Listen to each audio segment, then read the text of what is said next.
today's video, we're going to be taking a look at the Wave 2 Transformers G1 reissue Headmaster figures. So we've got Decepticon, Headmaster Weirdwolf, we got Skullcruncher, and we got Highbrow. So Wave 1, we had 3 Autobots, 1 Decepticon. Wave 2, we get 2 Decepticons, 1 Autobot. Obviously, looking at the package, it is very close to the original G1 style packaging. However, don't be deceived, this is not the original G1 toy inside. In fact, these are just repainted, slightly updated versions of the Titan Returns figure. So similar to the Wave 1 reissues, that was the exact same concept with those. All the Headmaster figures that we've got in these reissues have all been Titans Return, repaints, retools. So on the back, we got our classic Fortress Maximus versus Scorponok image. Always love seeing that. I mean, it's just classic Transformers imagery. And then, of course, in the bottom left-hand corner, we have our little bio and tech specs. On these sides, we get a little glam shot of the Transformer in their robot mode, as well as their animal/vehicle mode. And then on the front, again, we have our classic open window box display with our robot on the right-hand corner. Now, the robot imagery has been updated to reflect the actual toy inside, so this is not the original 100% authentic G1 packaging either, but obviously they do a really good job of recreating the look and the aesthetic of the packaging. Up top we have the oversimplified transformation instructions, and then we got the nice shark fin up top for the respective Decepticons or Autobots colorway, and everything looks great.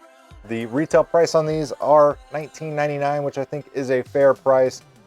As far as availability, these are Walmart exclusive in the United States. Hasbro Pulse did put a limited supply of them up online. However, those have all since sold out. So the only way you're going to be able to get these is to find these in stores or order them online. They have been popping up in stores across the United States over the last couple of months. As of right now, as the making of this video though, you go online to the Walmart website and they say these are scheduled for a June 1st release date. So it's a mess. I mean, that's, you know, toy collecting in the pandemic world. Let's go ahead and check them out. So we have Headmaster Highbrow and Zort. So that has been changed for legal purposes. It was originally Gort, but now it's Zort with an X. And then we have Headmaster Skullcruncher. Skullcruncher was in the Titans Return line, renamed Skull Smasher. He's back to his original name. So we got Skullcruncher and Grax. And then we got Weirdwolf and Monzo. So let's go ahead and get them out of the packaging and see what they look like. All right, first up we have Skullcruncher. Awesome maroon and green colorway with some gray front claws up here. I mean, who doesn't love a crocodile transformer? I mean, that is a fantastic mashup if I ever seen one. We've got some nice silver painted accents on the teeth there. Very menacing, very, you know, scowling look. In the back of his throat, you can see the pink joining part, so you can, you know, kind of mark that as his tongue, but it really isn't. He's got some actually black tread here on the inside of his mouth that kind of incorporates being his tongue. As far as articulation, so his arms are going to go out and in, up and down at the claws, and then they can rotate up and down as well, full 360-degree swivel. The jaw does open, so that's as wide open as the mouth is going to get. Closes completely, and the neck does go up and down, significant, and then it does have some side to side, so you can pose him pretty well. The back legs gonna come outwards, obviously rotate 360 degrees, but there is no ankle joint down here. And then of course, what would he be without his tail? The tail just simply pops on right here, and then you have the tail. It also comes with an added gun accessory, so you can put the gun peg right here, but you don't want to do that before you flip up this other one, so you can have, you know, this, that. You have a little mortar launching secondary laser cannon rifle, whatever you want to call it. And of course we have our Headmaster himself, Mr. Grax. Oh, almost forgot his name. Yeah, Grax. So the Headmaster face sculpt looks good. Obviously it has been updated to match the colorway of the cartoon a little bit, but again, like I said previously, these are the Titans Returns figures, just repainted. Joints, pretty stable. Obviously the tail is the weakest part because it's literally just held on by one small portion right there. There's no extra locking mechanism or anything like that, but it does do the job when he's in crocodile mode. One weak point of this figure has always been this canopy part right here. So get under there. So this part is actually just a very soft rubbery plastic. So like you can fold it, bend it, mold it type of thing. Obviously this is going to be up to debate whether people, you know, would have preferred this to be a solid piece of hard plastic. I kind of understand why they would do that, why they would make it, you know, soft and easy to ply upwards. That way when you get your little figure, you put them here in the cockpit, so to speak, it's easier to work with. But it just seems strange that of all the plastic they put on here, because there's no die-cast metal or anything like that, they would put a soft rubbery plastic in this one specific piece when they could have easily just made a hard plastic piece. But overall, that is Skullcruncher. Looks great, joints are good, articulation's great, so very happy with this one. Let's move on to the next one. Next up, we have Autobot Headmaster Highbrow, dual propeller helicopter. Now these propellers do sit close enough to where they do hit each other, so if you're hoping for, you know, both of them to spin simultaneously, it's going to be a little difficult because more often than not they're going to hit each other and stop their momentum. But overall, it's a good looking piece. Obviously, a helicopter, everybody, especially young boys, you know, helicopter is an easy sell, easy win. We got the opening canopy here, opens up forward. That way we can put our little Headmaster in here. So we put Zort. Again, Zort got renamed. Put an X on there for licensing reasons. All the Headmasters have the same articulation, so their arms are going to go up and outwards. There's a little bit of side-to-side play, but that's not by design. That's not something like you're going to be able to open his arms or anything like that. The legs are going to come up completely, and then you're going to be able to bend them down at a seated position. And the heads do spin 360 degrees around. And that is it for articulation on all of the Headmasters. But go ahead and put him in the cockpit here. Sit him there. Got a red translucent lens here on the front of the cockpit. Again, we got the dual propellers. He does also come with 2 gun accessories. So you can put the guns on the bottom side here. So you'll take the peg, plug it in there on one side. And the second side. And now you've got dual cannons, extra firepower.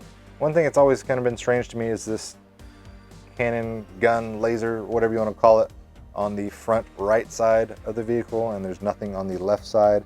It just seems, you know, odd to me that they would, you know, not have a matching side, you know, dual cannon on both sides there. But you know, it is what it is. It gets major points for me for the blue and gray color scheme. No sticker applications necessary on any of these Headmaster reissues. Everything comes pre-applied, so that is a difference for the actual G1 reissues that they were using the original molds that we had to put the stickers on.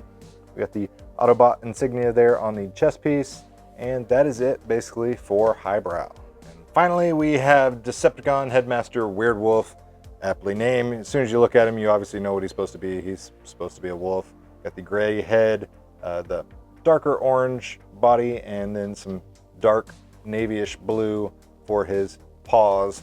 So he does stand rather well. Articulation, the front arms are going to be able to spin 360 degrees.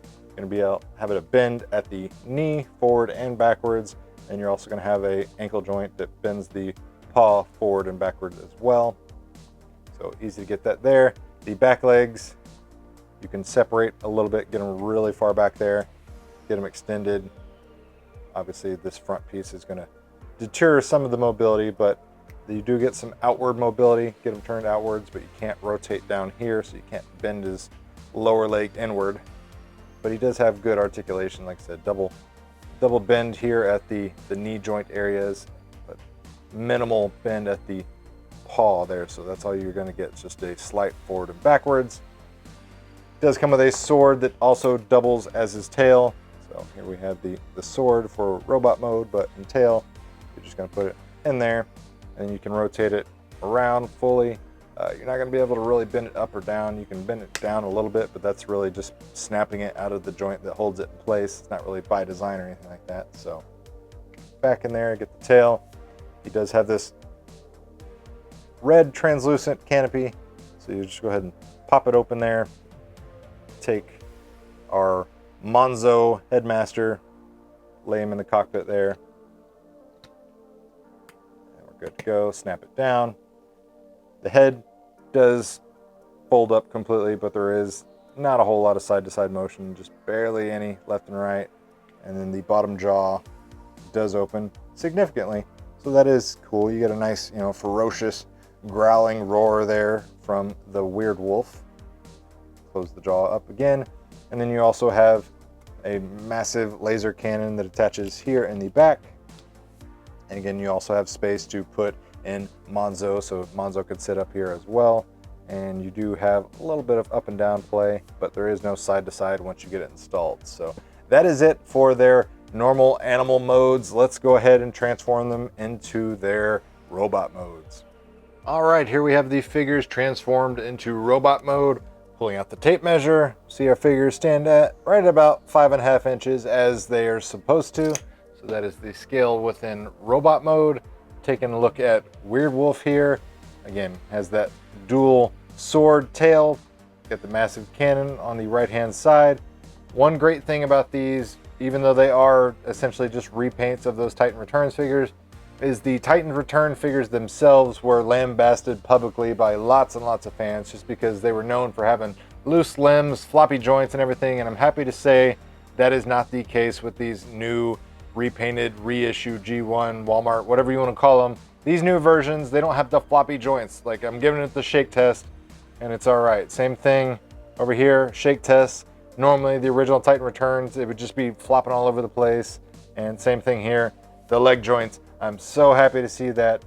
As far as transforming, I would probably say Highbrow is probably the easiest, Skullcruncher is probably the second easiest, and then Weirdwolf is third.